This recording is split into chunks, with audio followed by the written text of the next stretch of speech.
Hello, welcome everyone. My name is Anissa Avon, and I am the CEO and founder of Turnkey Coaching Solutions and one of the managing partners over at Lean DEI. Our conversation today is about how AI can help you with your DEI, your diversity, equity, and inclusion efforts. So a little bit of background about Lean DEI.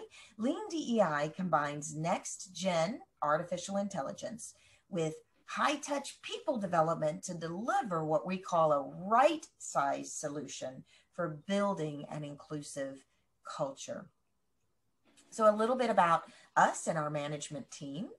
My name again is Anissa Avon, and as I mentioned, I am the founder over at Turnkey Coaching and Development Solutions.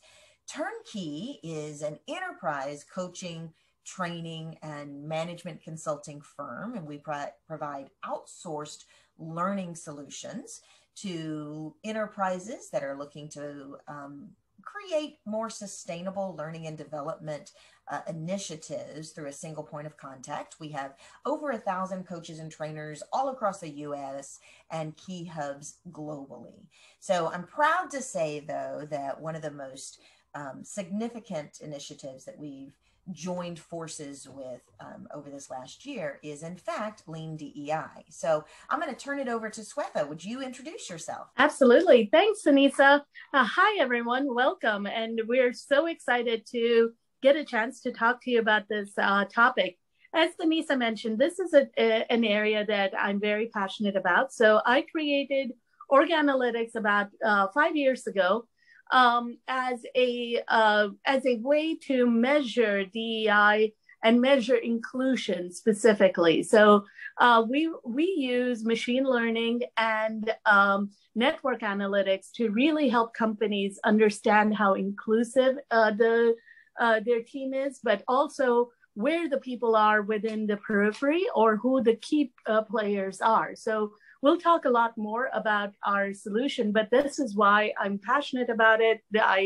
I'm really interested to hear from you guys about DEI efforts and what you guys have seen in the field, if you will. So looking forward to this. Vivek? Cool. Thanks, Vita. Hey everyone, my name is Vivek. I'm the CEO of Weave. At Weave, we help people leaders to build happy and high-performing teams. In my previous life, I was a consultant for Fortune 100 companies. My job was jumping from company to company of different industries, of different sizes.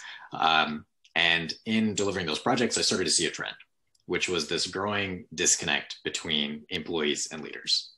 For a multitude of reasons, there's obviously faster paces of work, new technology, most recently, a massive shift to remote work and flex work. But regardless, the question became, how do we build strong employee-leader relationships no matter where we are? At Weave, we use conversational AI and natural language processing to solve that question. That aspect of what we do is what ties together the Lean DEI framework that you're going to hear more about today. Beautiful.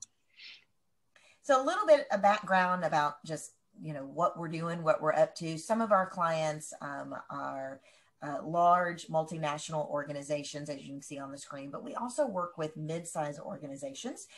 And with our diversity and equity inclusion experts, we can also accommodate the smaller startups or smaller organization support. We include that just as a means of letting you know we kind of know our stuff. With more than a combined 40 plus years of experience with our experts on staff, there isn't a single diversity, equity, or inclusion initiative, strategy, or best practice that we are not familiar with, including how to use AI in order to support your workforce and your employee initiatives. So having said that, one of the key things that we're kind of excited to offer you guys is initially we would have these conversations where folks just needed to know, where are we? We think we're doing pretty good, but what are other folks doing? How do we measure up? So that they can, Swetha and their teams, put together this benchmark. So if you will head on over to leandei.com/DEI benchmark, you'll fill out a quiz and you'll answer these questions and you'll be able to rate yourself related to how well are we doing with each of the pillars that are important for DEI initiatives. And a little bit later on, we're also going to talk a little bit about how you can leverage that to support your strategy and your next steps, but also how we've put together a little bit of a support team, I should call it, an accelerator program to support organizations in designing their strategy, their guiding principles, or a single one-off initiative using peer support. So we'll get into that a little bit more later. So high level, we want to make sure this is meaningful and relevant to you. So if you've joined us, thank you for your time. Don't let us get away with not making this targeted and really relevant for you. So interrupt us at any time, ask your questions at any time. If we don't know the answer, I promise you we'll get back to you with an expert. But here's what we're going to talk about today. We're need to do a little bit of what's the DEI landscape, what's happening, where are we, where do we need to go. We're going to talk about the elephant in the room.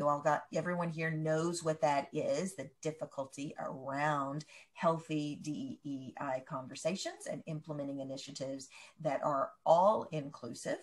And we're going to talk about building a right-size solution specifically by leveraging cutting edge technology. We're going to talk a little bit about why it's important for an organization to identify the unconscious biases, how to engage your employees, and finally, how to solve with the right size solution for inclusion. So I'll kick it off here. As we all know, the world is changing. Our choices are to try and keep up with that change, to get run over by it, or we can actually drive the change that's happening in the world. So at this point, everyone knows the stats. We all know that inclusive organizations tend to be more innovative, they have higher returns, they have lower turnover, they capture more market share than their less diverse peers. But still, we see that D&I issues tend to be challenging for most companies. In about 5 minutes of Googling, we're able to pull up a bunch of headlines showing that there are issues with age discrimination, lawsuits from women in pursuit of the C-suite. Very famously, Starbucks in 2018 had a very public issue where a manager called the police on 2 Black customers who were then arrested within 10 minutes of them just sitting there drinking coffee. In response, Starbucks very publicly shut down all 8,000 of their stores to do trainings. But then you fast forward a couple of years and they're banning employees from wearing BLM attire. The lesson here is that companies are often being very reactive, despite taking diversity, equity, inclusion issues very seriously, pouring impressive amounts of resources and money and time into unconscious bias trainings and other initiatives. Culture itself is slow to change because of the reactive nature. So if we see that companies are aware of the benefits of being inclusive and diverse, and more importantly, they're well aware of the costs of not doing so, what's the gap? What are we currently missing? For that, I'm going to hand it over to Shweta. Yeah, so I've worked in a lot of large companies and we've seen a lot of D&I initiatives. And here's the common trends that we've seen across a lot of these D&I initiatives and programs that companies put together. First of all, a lot of times they tend to be one-off piecemeal programs that, as Vivek was saying, are very reactive. They are reacting to something that happened out in the media or something that happened more particularly to the company. It's a one-off. But on top of that, it also tends to be very top-down and overly centralized. What we mean by that is there's a DEI council or there's some kind of a steering group or a steering committee that's very centralized, but very little on the actual ground for operational leaders. So it tends to be, because of the way that they're generally organized, they're also broad and generic, and the people on the ground who actually need the support, they don't have the support because it's all sitting up in corporate. There's also no measurable ROI, which prevents long-term investment because you really can't show what the long-term impact is. So that's one of the big hindrances, is that people are throwing money in it, but they don't know. It feels like a black box.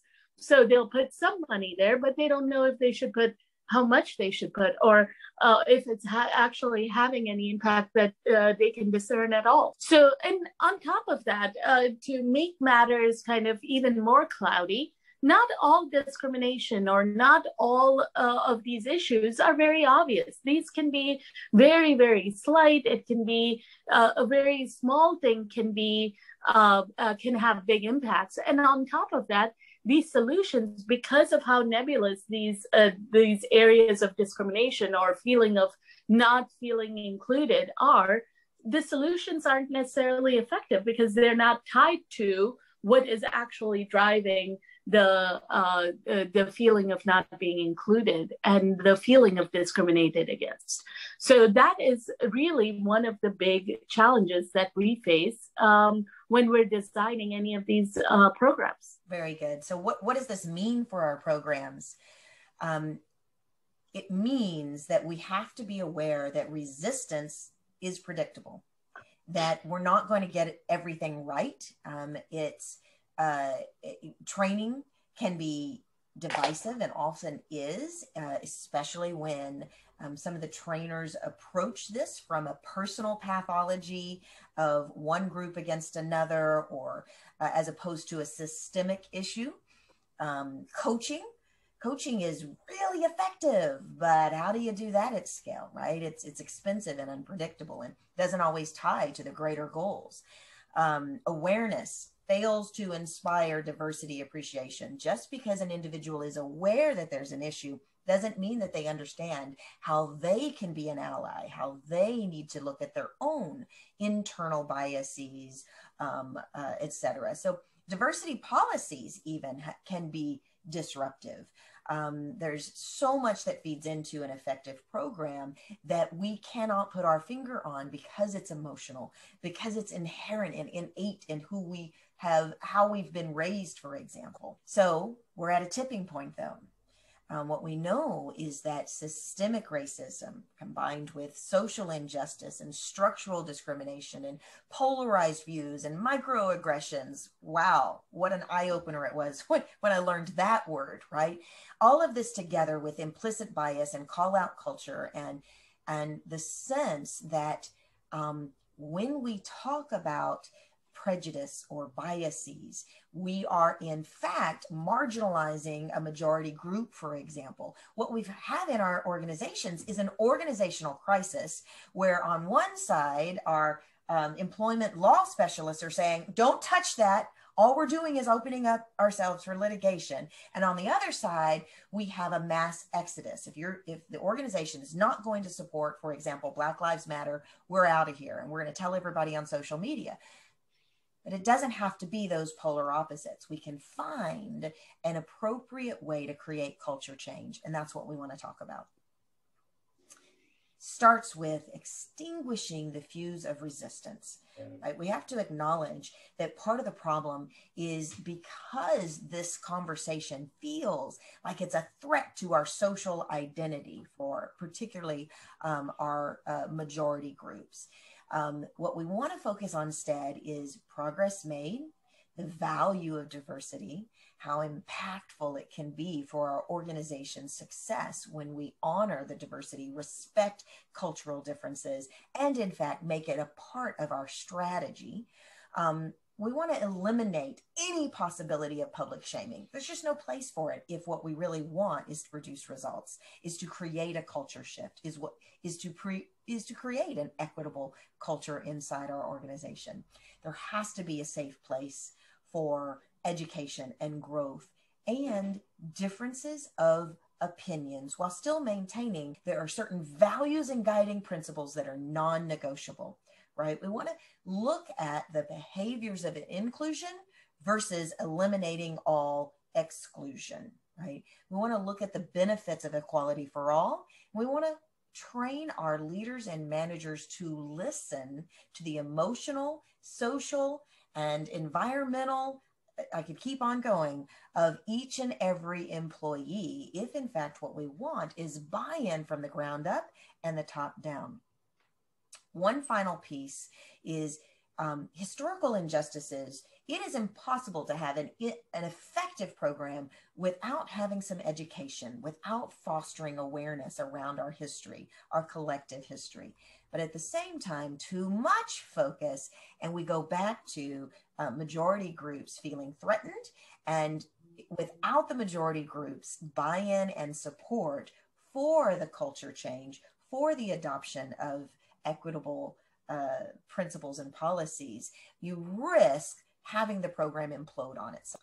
And that, in fact, is the elephant in the room. So a dominant focus on historical injustices calls majority groups to resist, deny, and withdraw support. It's not like our majority groups are going to do that. I almost said our, which is, I'm one of those, right? So it's not like this happens overtly. It's not like we claim, I'm not going to participate. It just happens silently.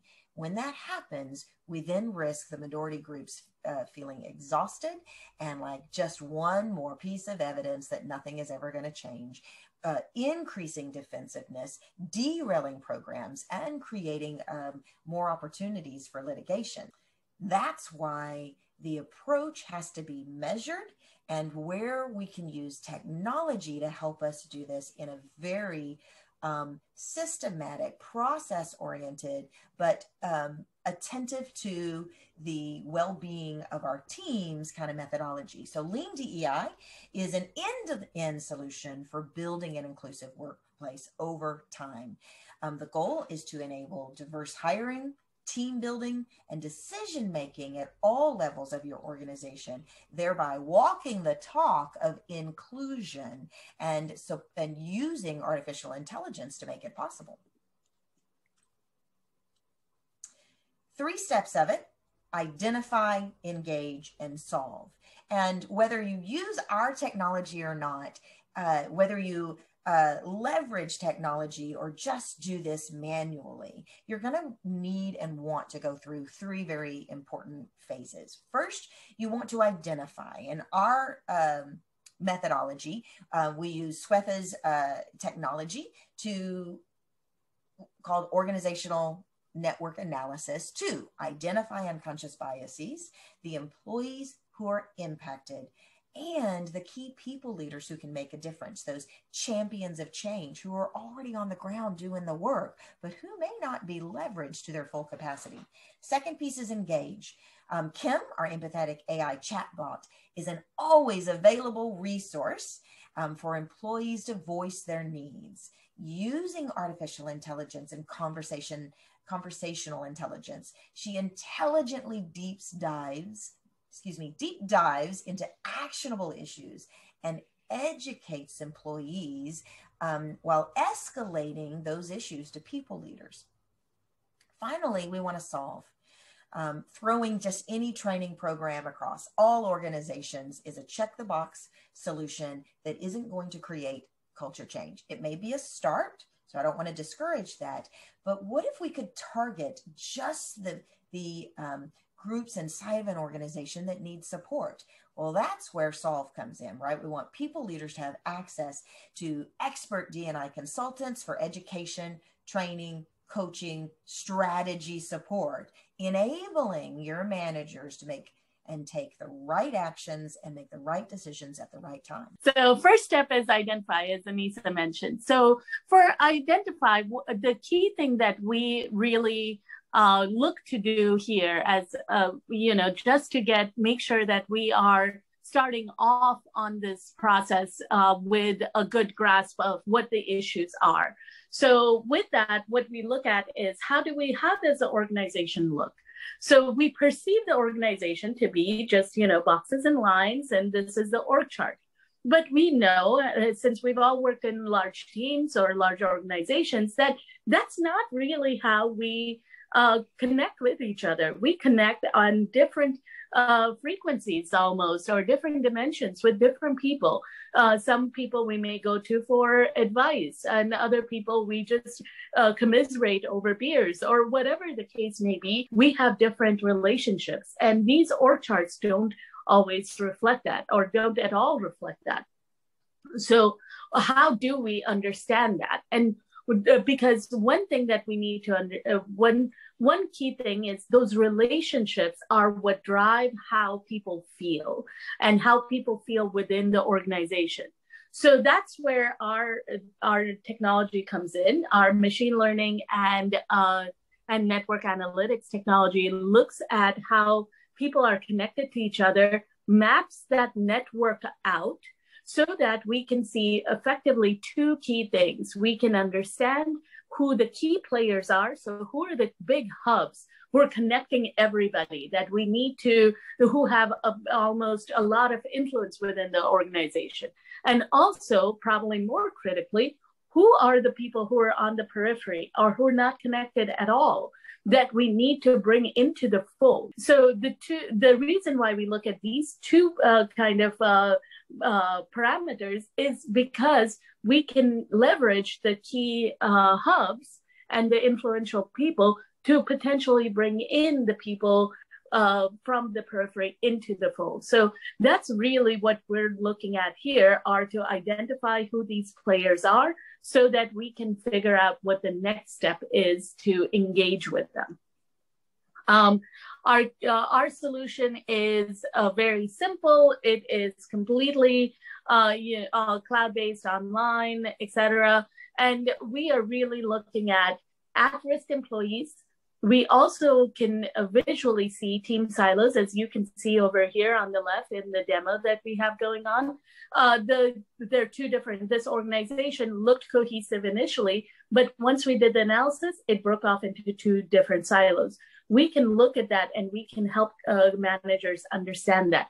We can also understand whether there's access problems because everybody keeps going to the same two people. So they're overwhelmed. So they're clogging up the information pipeline.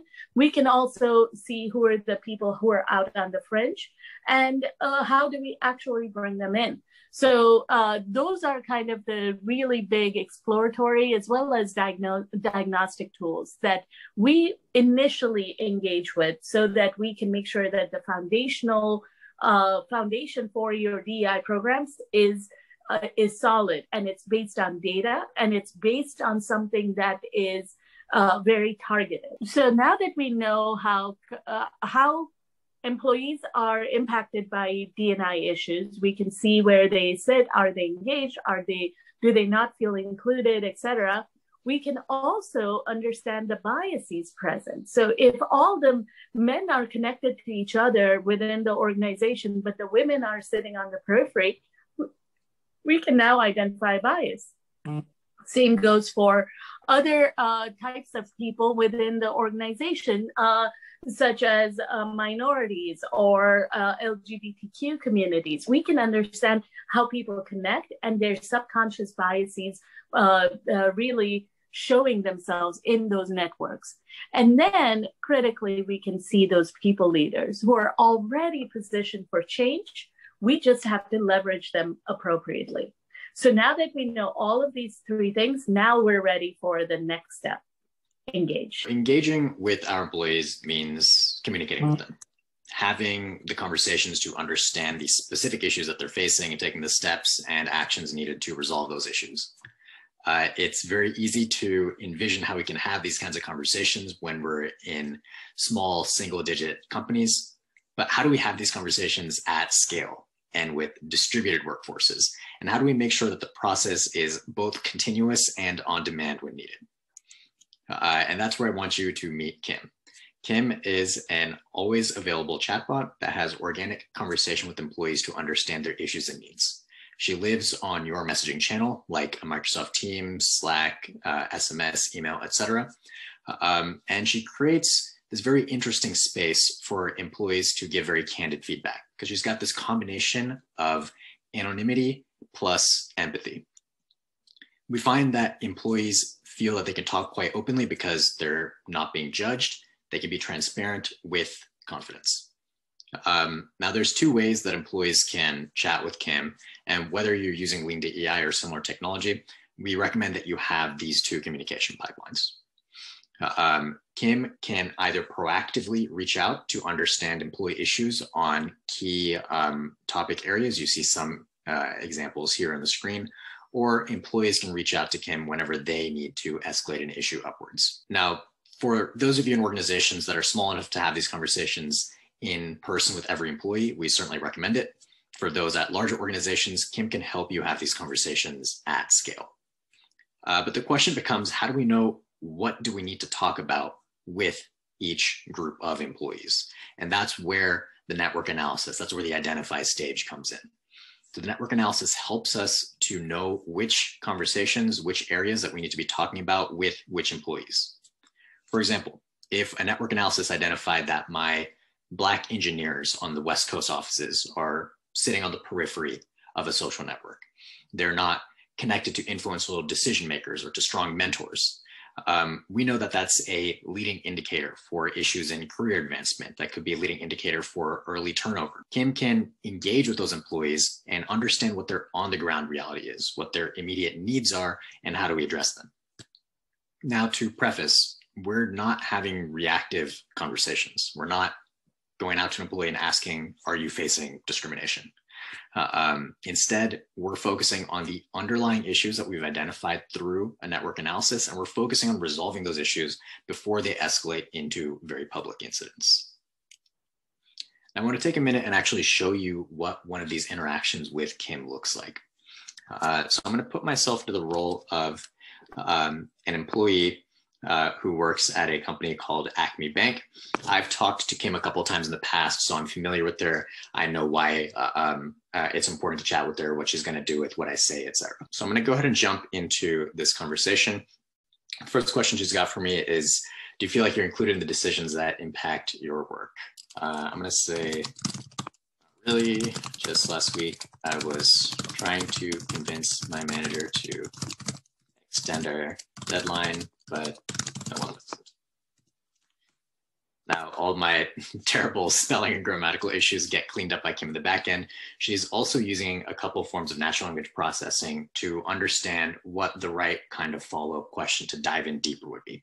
So in this case, Kim wants to know, is this a trend that I'm seeing across my experience in the company? So I'm going to say, yeah, we have a weekly meeting where everyone is supposed to have input on decisions. It's really just a few people. Now, this information is both going to be bubbled upward to the right leaders, but also Kim is using some emotional analysis in this case to kind of empathize with me that this is something that's frustrating, and then also provide me some next steps so that I can have my own empowerment in reporting this issue. In this case, I'm reporting that there is a weekly meeting that I'm not really able to speak up in. Now, Kim happens to be integrated with the learning management system that this company has and is directing me to a set of courses that might be relevant in this case. So if I click on this link, I would go into our LMS where I can see courses on increasing my influence in meetings. So we're both escalating the issues upwards for the leaders to solve, as well as, where possible, putting more power in the hands of the employee in real time. And that last question that Kim's got for me here is if there's anyone in management or leadership that's advocating for me that I can go to for mentorship. I'm going to say, kinda. I like Jen. She's very helpful, but hard to get on her calendar. Now, another thing I want to show you is similar to passing someone off to the right e-learning resources.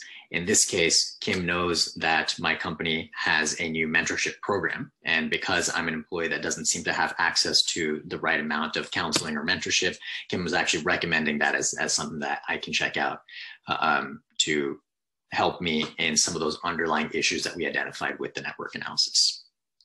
Now, the last thing I want to show you here is some of the first questions that we get when people see what Kim is like, which is, what is the relationship between Kim and employees? How do you actually make sure that there's trust and transparency and openness? So a really common question that we see from employees is something like, are you really anonymous? What's happening with my data? Why is it important that I talk to you? So these are all things that Kim is able to understand and answer conversationally before coming back to her original points. The last thing that I want to show you here is what happens in scenarios where we uncover something that a bot shouldn't be dealing with. So if I was to say something like being bullied, this is something that the bot's not really going to be able to handle. Instead, we're going to flag this as a potentially serious issue and then put it up into an escalation flow so that someone can reach out to me directly. Now, this is a sample conversation where we jumped around a little bit kind of for demo purposes, but typically from an employee's point of view, this is taking less than 2 minutes of their time, and it fits right into the workflow of how they already communicate. If I'm someone that uses Microsoft Teams at work and I'm already DMing with coworkers, my experience with Kim is going to be that she pings me just like anyone else would, and I don't have to completely break my flow. I don't have to log into another system. I just have my quick conversation and I can return to my day. We're going to jump back into the deck here. And an important point I want to make is through these conversations, we're uncovering a lot of really key insights and analytics. We're surfacing sentiment and emotional insights. We have topic insights on what are the critical areas that we need to focus on. But the important thing to remember is that analytics themselves are not the improvement. A trap that many companies fall into is they have great data gathering devices, but no process in place in order to make that data actionable and actually impact employees on the ground. That's why we've created the path to improvement. This path starts with having conversations to understand employee issues, then broadcasting back to them to say, hey, we heard you, and this is what we're going to do about those issues. Or even to say, hey, we heard you, and we need help to know what to do about what you brought up. That's where crowdsourcing comes in, actually engaging employees in the solution building process, both to kick off action planning, as well as increasing transparency of the process as a whole. And finally, this is not a one and done process. It's a continuous conversation, and we're ensuring that the needle is incrementally, but constantly moving by continuing to check in and saying, hey, you've told me about an issue. You gave me some suggestions of what to do about it. Have we moved the needle? Is this something that is resolved or not? Now, this is a process that Kim drives for Lean DEI. At each stage with conversational AI, we're having the right conversations with the right employees and escalating insights in the right places, routing employees to the right resources. But whether you use a technology like ours or not, our recommendation is that you follow these principles. At the end of the day, the process that you want to build is that employees should feel, if I engage in the feedback process, my issues are going to be heard and they're going to be solved in a timely manner. And as a people leader, I should feel that I always know what actions to take. I never have to ask what's next when I'm moving from identification to resolution of an employee need. Now, this means that we have now talked to employees that are impacted by DE&I issues about the biases that are present in the organization. And we're delivering those insights to the people leaders that we've identified with network analysis that are already positioned to drive the most change in the organization. Now that we have this process, we need to make sure that people leaders are able to make the right decisions and take the right actions. And for that, I'm going to pass it over to Anissa. Thank you.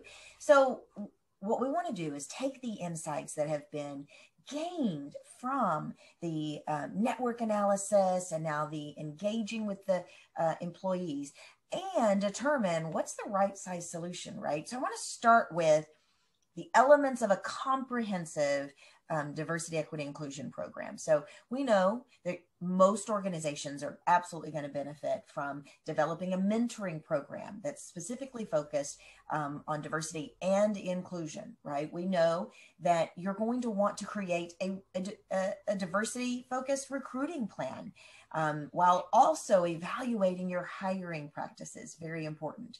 You're going to want to facilitate awareness and buy-in for creating a culture of respect, which does mean awareness around unconscious bias, anti-racism, being an ally. If you see something, say something, what inclusion actually means. You're also going to want to fine-tune and review your discrimination and harassment policies, really important, and how you can, most organizations will introduce their anti-harassment policies in an onboarding. but then other employees never go back to that training again, or it's a check the box, here's an e-learning course, right?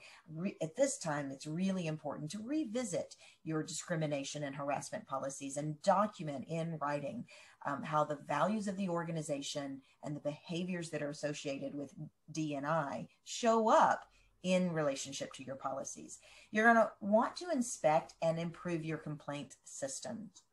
As we talked about earlier, it's going to be really important to support a confidential, safe place to vocalize concerns. Kim gives you that ability using the AI technology, but if you don't have that, you're still going to want to look at yours and create a positive way for folks to give you feedback.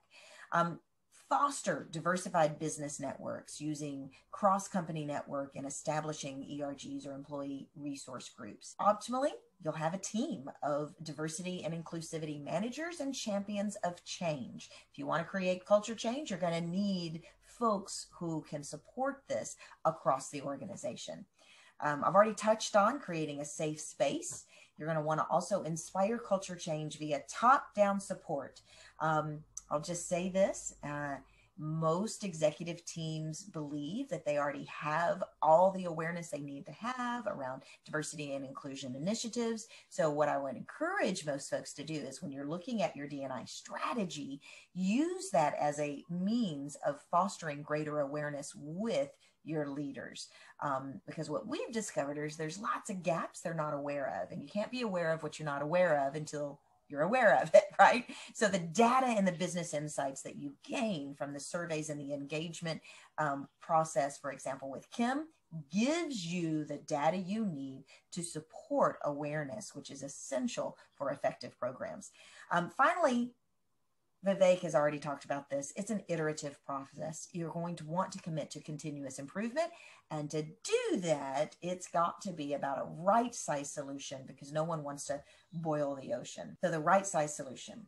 Not everyone's going to need a mentor. Not everyone's going to be a good mentor or a good mentee for that matter. Look at how you can take a train the trainer or a coach approach to leadership. Facilitating discussion circles when there is a pretty serious trauma in the organization, which could be simply a key leader leaving because of a racist event or because they have been the victim of some kind of marginalization or perceived slight due to being a person of color in the organization. Address it. Get an expert and do facilitated discussion circles. Not everyone will attend, not everyone will want to attend, but those who do know that you care about how they feel about the organization and that their voice matters. Look and see how you can leverage micro consulting to solve very specific vertical issues in the organization. Provide your key people leaders, your key champions of change with one-on-one support and or group support whenever possible. And finally, bare minimum, you're going to want to make sure that you cascade those D&I mission, vision, values, guiding principles, key performance indicators throughout the organization. Training can help you do that, foster that buy-in. But then look and see at a bare minimum, you want to be having at least quarterly some kind of slow drip campaign for raising awareness around bias, around structural racism, and how the values in your organization must be changed according to the organizational goals, but considering the individuals who make up the organization. So the whole process, right? How you want to solve, you want to identify what's going on, who's it impacting, how do we solve it? We want to engage. Two-way conversation. How do you feel? What can we do to improve? Are you aware of the resources that we've outlined? What are the solutions that you would like to see us implement? Finally, you want to solve that micro consulting, targeted solutions to just the groups or just the departments that are just the issues that will most benefit from immediate resolution. And then you want to do it again and again.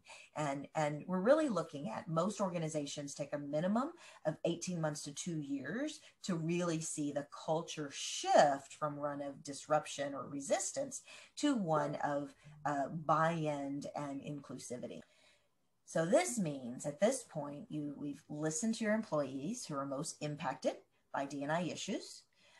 We've increased awareness on biases that are present in the organization, and we've provided targeted development for people leaders, empowering them to make the right actions and the right decisions at the right time with the right team members. So to recap, the 3 steps that you're going to want to implement, whether you do it leveraging technology or not, is identify, engage, and solve. And you're going to commit to a continuous cultural transformation. Let everyone know it's important to be patient with this process. So we would love to support you. One of the things that we do really well is help organizations just identify where are we in the D&I continuum. And this benchmark will help you assess how well are we actually doing and what's the next priority that we want to put our attention upon. And one thing about, Vivek, will you go back? Oh, you've got the benchmark on there. That's fine. One thing I do want to mention again that I mentioned a little bit earlier is that as a result of clients taking the benchmark and then contacting us for support around everything from strategy and strategic planning to full-scale enterprise cultural transformation, is that most diversity and inclusion managers and those who are in charge of these initiatives don't have the resources or the roadmap that they really would love to have in order to create change in their organization. So as a result of us doing this with many clients now, we've put together an Accelerator Program. And our next cohort is going to start right after the summer, sometime in August. Early August is the current date of launch. It's going to include group coaching and peer-to-peer support and strategy and best practices, templates, communications, problem solving, the science and the research behind how to make the case and the case that matters to your organization most, whether that's about changing our hiring or addressing cross-cultural or cross-generational differences, or in fact, dealing with systemic problems in the organization. We've created an accelerator, which is a very condensed runway of support to support you by learning best practices in a very safe place with many of the resources, tools, communications, like I said, best practices that you need to get up to speed faster and to present and create initiatives that will produce results just faster, more effectively. So when you fill out the DEI benchmark, we'll have your email. Let us know that you're interested in learning more or applying for the Accelerator Program, and we'll be in touch. Awesome. So to get in contact with us, don't hesitate to reach out. Consult at leandei.com or 281-845-8800. And that benchmark address again, leandei.com/DEI benchmark. So we're coming to the end here. If you have any questions, do let us know. And we appreciate you guys being here with us today. Vivek and Swetha, anything that we left out related to AI and the future of tech that we might want to share in our closing minutes? Nothing that comes to mind particularly. I mean, I think we covered a lot of ground here. I think the key is that, for people who are just starting down this journey, it's going to be a multi-step process.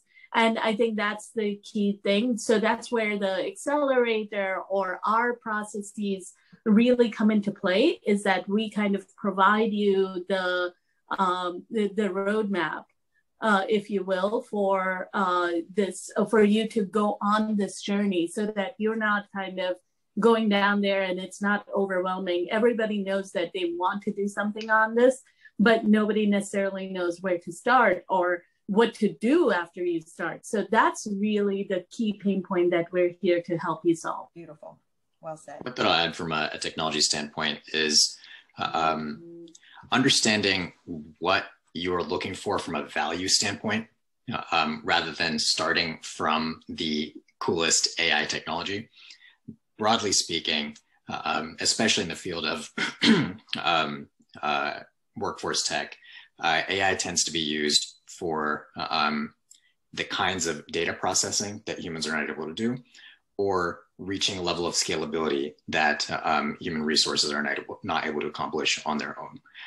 You see that kind of reflected in the technologies that we use as part of Lean DEI, with the network analysis doing really sophisticated analysis that would be not possible for a human team to do. And then on the scalability side, you see Kim having the kinds of conversations that would be great if a human could have every one of those conversations, but it's not possible. That's where we bring in the technology. So as you are assessing technology solutions and what role AI can play in improving your employee experiences, I would recommend start first with what is the value that you're trying to reach? What is are you trying to save someone's time? Are you trying to get new data? And then work from there into your assessments. Fantastic. All right. Well, Vivek, Shweta, thank you. And thank you for those of you who joined us. We look forward to meeting you and supporting you. Thank you, guys. Have a great afternoon.